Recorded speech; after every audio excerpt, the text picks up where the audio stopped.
അങ്ങനെ വീണ്ടും മറ്റൊരവധിക്കാലം കൂടി വന്നെത്തിയിരിക്കുന്നു. വേനൽക്കാലം വന്നാൽ മാമ്പഴത്തിൻ്റെ മണം തന്നെയാണ് ആദ്യം ഓർമ്മ വരിക, അല്ലേ?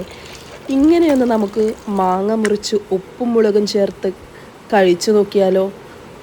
നമ്മുടെ ആ പഴയകാല ബാല്യകാല ഓർമ്മകൾ അതിനെന്തൊരു രുചിയായിരുന്നു, അല്ലേ?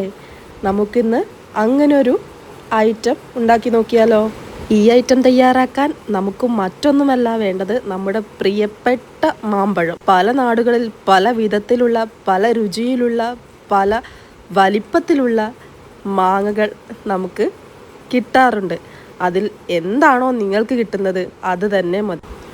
മറ്റൊരു കാര്യം കൂടിയുണ്ട് കേട്ടോ. നമുക്കിത് പച്ചമാങ്ങയായാൽ മറ്റൊരു രുചി, പഴുത്ത മാങ്ങയായാൽ വേറിട്ടൊരു രുചി. ഇനി ഇതിൻ്റെ രണ്ടിൻ്റെ ഇടയിൽപ്പെട്ട ചെനച്ച മാങ്ങ എന്ന് പറയും, അതിൻ്റെ രുചി അപാരം തന്നെ. അപ്പോൾ എനിക്കിന്ന് കിട്ടിയിരിക്കുന്നത് പഴുത്ത മാങ്ങയാണ്. ഈ പഴുത്ത മാങ്ങ ഞാൻ നന്നായി കഴുകി വൃത്തിയാക്കി ഇതുപോലെ ചെത്തി വെച്ചു. ഇനി ഈ മാങ്ങ വീണ്ടും നമുക്ക് ചെറിയ നീളൻ കഷ്ണങ്ങളായി അരിഞ്ഞെടുക്കാം. കണ്ടോ, കാണുമ്പോൾ തന്നെ എന്തൊരു ഭംഗി! ഈ ഇളം മഞ്ഞ ഓറഞ്ച് കലർന്ന ഈ ഒരു മാങ്ങ, ഇതിനൊരു പ്രത്യേക ടേസ്റ്റാണ് കേട്ടോ.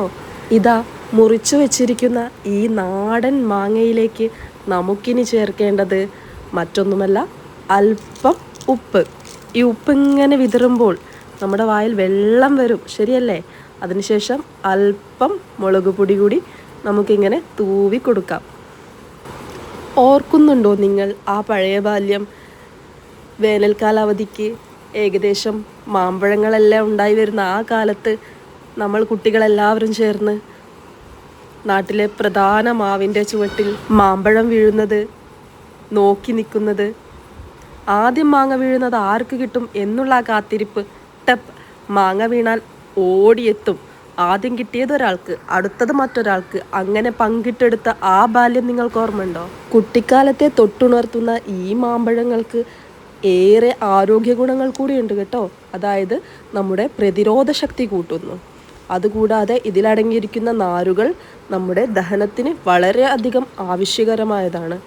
അതുകൂടാതെ ഇതിലടങ്ങിയിരിക്കുന്ന വൈറ്റമിൻ എ എന്ന കണ്ടൻറ്റ് നമ്മുടെ സ്കിന്നിനും കണ്ണിനും എല്ലാം വളരെയധികം ഉപയോഗപ്രദമായതാണ്. ഈ കാലത്ത് ഇതുപോലെ മാമ്പഴക്കാലത്തിന് വേണ്ടിയുള്ള കാത്തിരിപ്പും മാങ്ങ വീഴുന്നതിന് വേണ്ടിയുള്ള കുട്ടികളുടെ ഒത്തുചേർന്നിരിപ്പും പങ്കിടലും ഒക്കെ ഇന്ന് കാണാൻ സാധിക്കുന്ന ഒന്നല്ല.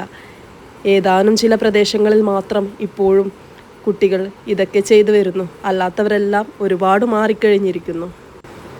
നമുക്ക് ഇതുപോലത്തെ ചില വിഭവങ്ങൾ അല്ലെങ്കിൽ ചെറിയ ചില ഐറ്റംസ് ഉണ്ടാക്കിയിട്ടെങ്കിലും നമ്മുടെ പഴയ ബാല്യകാലം ഓർത്തെടുക്കാം. അപ്പോൾ നിങ്ങളെല്ലാവരും ഈ ഒരു മാമ്പഴക്കാലത്ത് ഇത് തീർച്ചയായിട്ടും പരീക്ഷിച്ചു നോക്കുക.